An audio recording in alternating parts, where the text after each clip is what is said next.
Alright, so you want to make some money from your YouTube channel, but you're struggling to get through and get more things going. So today I'm going to share with you a new way to monetize that a lot of other YouTubers aren't talking about. When we started the storage scavenger, one of the things that we were doing is we were stuck with all the stuff we were getting out of all these storage units. Now, some people do this by thrifting. They get all this stuff from garage sales. They might even pick up free stuff that they pick up off of Craigslist or Facebook Marketplace, or they even just have a whole bunch of crap laying around their house they want to get rid of.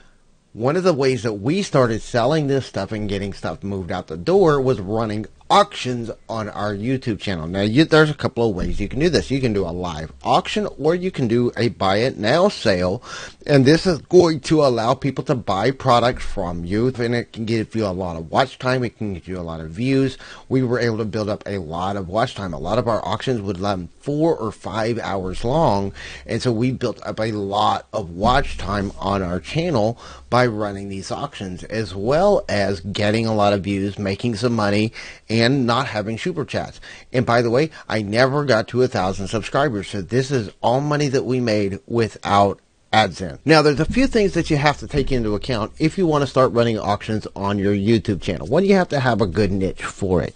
We were in the reselling community, and a lot of our buyers were other resellers, especially during the last year. During this pandemic, resellers couldn't get out and source, so they were buying a lot of stuff on auctions here on YouTube. So the auction community blew up, as there was a lot of people trying to get rid of stuff and a lot of people trying to source for stuff that they could list on eBay and resell. So that made it a huge advantage for us.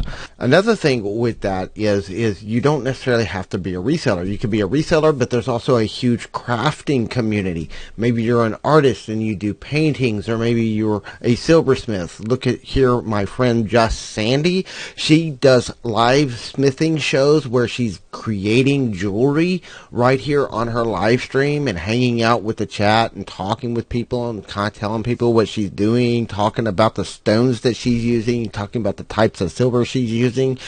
And then every Friday she runs a live auction where she sells the items that she crafted during her weekly live streams. This is a great way to do it. She's got a great following. And by the way, she's old as dirt, so you can't say you're too old to start a YouTube channel, because she's one of the oldest people on YouTube, and she's doing a fantastic job. So if you want to run a live sale on your YouTube channel, whether you're doing an auction or a buy it now, there's a few rules you need to make sure you have in place before you get started. One, make sure that it's legal in your state or country to run these kind of auctions. Some areas it's not legal. Some areas have rules and regulations that you have to follow, so you need to make sure you're in compliance. For example, in some states, you can auction as long as it's your own personal stuff, but if you're selling for a business or for a third party, you have to have an auctioneer's license. So make sure you understand the rules in your state. You also need to know your sales tax laws. Some states require you to charge sales tax on all the items you sell at auctions. Some states don't. Make sure you know the rules and you're in compliance with everything going on in your state. I'm not a legal advice. I'm just saying I don't want to see you get in trouble, because I've seen other people get in trouble for not doing it. Number 2, even though we're here to make some money, we're here to make some sales, you want to remember you're here to entertain your crowd. You always got to keep your crowd entertained. Maybe you put a crown on your head, you goof around a little bit and have a little bit of fun, but you got to do something to keep people entertained, keep that chat engaged, and keep them going. That's what's going to get them wanting to come back for more. Now, a lot of people have asked me about my crown and what happened to it.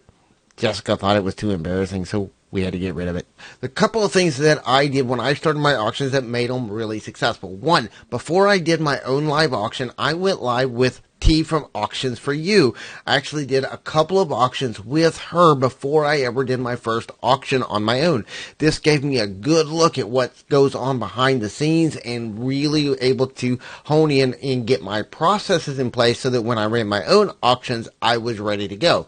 The other thing is It's also a good idea if you're running auctions on your own channel to bring somebody else on with you. That can help with the entertainment, and it can help you get more people engaged in what you're doing, and you can just have a conversation. It's a lot easier to keep people engaged if you have somebody else that you can bounce off of and that you can chat with while y'all are doing your sale. One of the most important aspects of your auction is your moderation. You want a moderator that can help keep the auction flowing. They can post the bids, they can post the lots that are coming up for bid, they can keep the chat clean and make sure that we don't have anything negative going on. They can help open and close each lot and help everything keep flowing and keep everything working smoothly.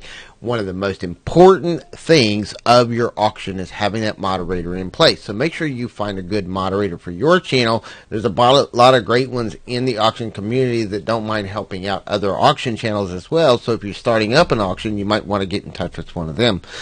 If you want to know more about auctions, we're going to be doing another video in just a few days where we're going to share with you the 3 phases of an auction and what you need to do in each one of those phases to make sure that you have the most successful auction you possibly can.